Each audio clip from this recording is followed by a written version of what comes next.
Assalamualaikum warahmatullahi wabarakatuh. Ketemu lagi bersama saya Arsil Ewok. Dan video kali ini saya dan teman saya Pro Adi akan melakukan one day trip ke Kabupaten Goa. Yaitu tujuan kami yaitu ke air terjun Pelangi yang ada di bagian Parigi.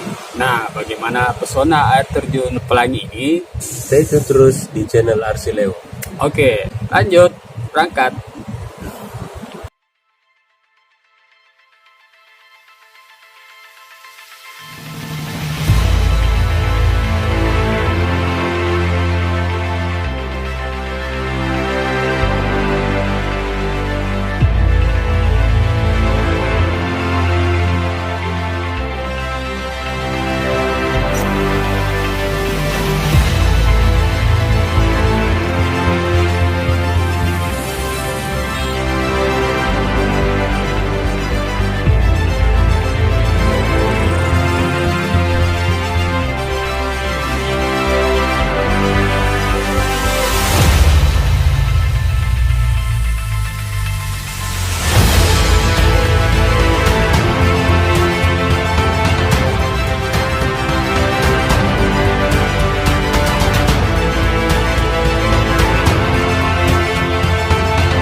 Oke teman-teman, sekarang kita sudah sampai di air terjun Pelangi dan kita harus melanjutkan perjalanan kaki menuju ke bawah ini.